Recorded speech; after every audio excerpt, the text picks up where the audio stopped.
Hello everyone, welcome to my channel. Today, I just want to tell about two great Greek commanders. So, let's start.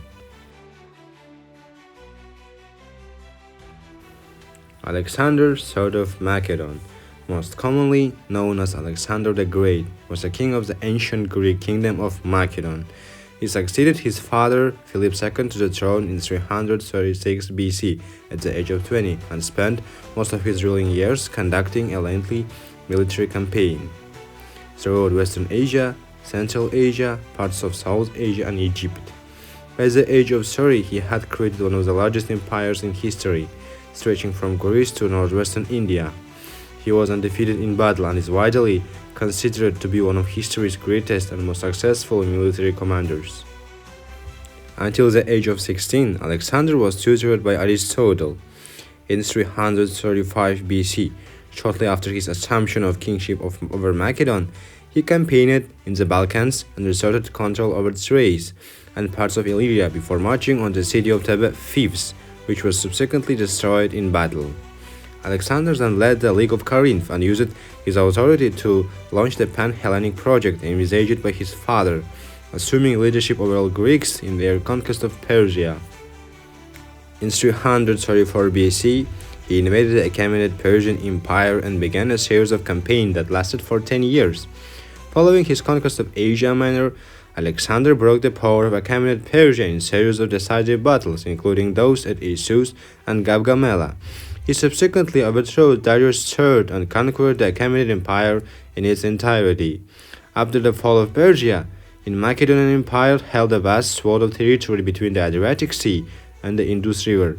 Alexander endeavored to reach the end of the world and the Great Outer Sea and invaded India in 326 BC, achieving an important victory over Porus, an ancient Indian king of present-day Punjab, at the Battle of the Hydaspes.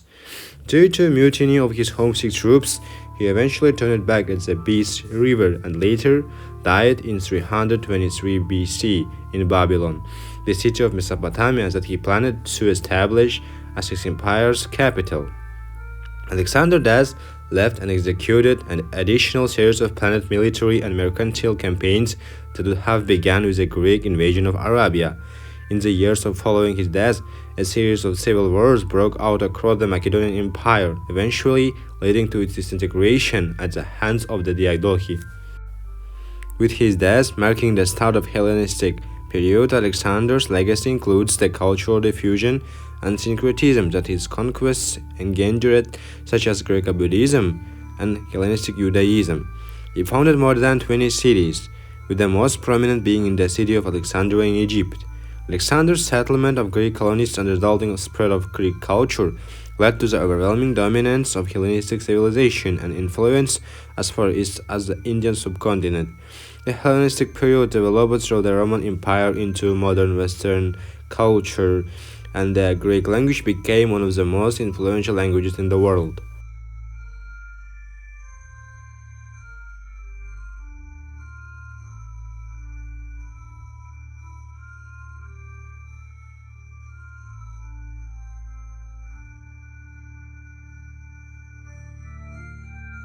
Alexander became legendary as a classical hero in the mode of Achilles, featuring prominently in the historical and mythical traditions of both Greek and non-Greek cultures. His military achievements and enduring successes in battle made him the measure against which many later military commanders would compare themselves, and his tactics remain a significant subject of study in military academies worldwide.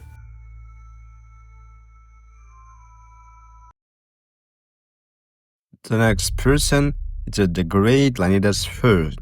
Leonidas III was the king of the city-state of Sparta from about 490 BC until his death at the Battle of Thermopylae against the Persian army in 480 BC.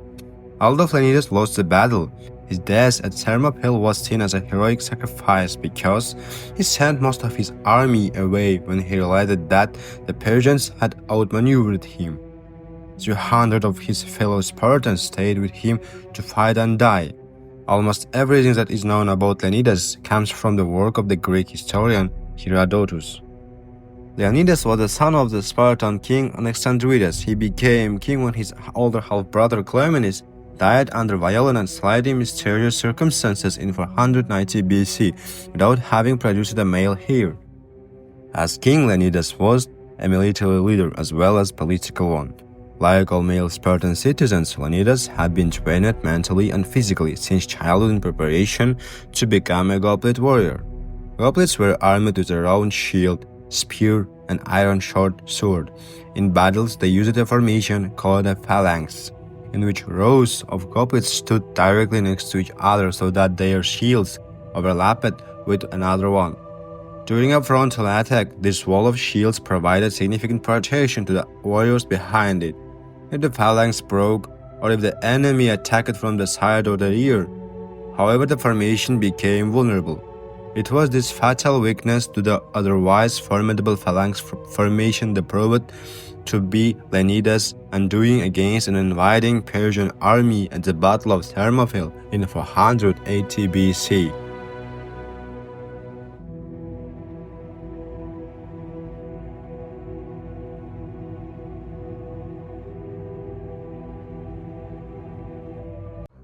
Ancient Greece was made up of several hundred city-states, of which Athens and Leonidas Sparta were the largest and most powerful.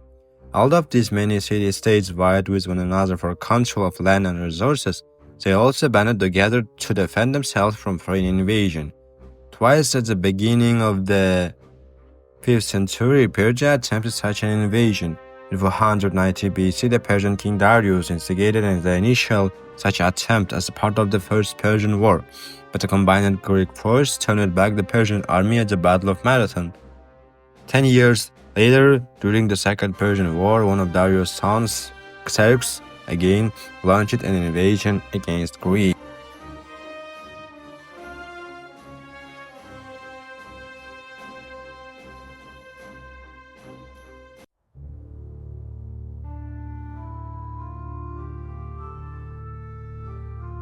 Leonidas' sacrifice, along with that of his Spartan goblets, did not prevent Persians from moving down the Greek coast into Boeotia.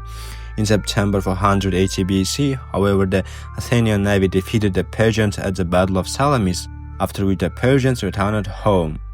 Nonetheless, Leonidas' action demonstrated Spartans' willingness to sacrifice itself for the protection of the Greek region.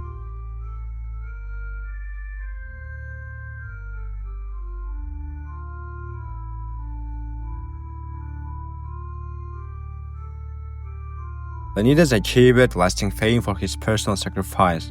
Hero cults were an established custom in ancient Greece from the 8th century BC onward.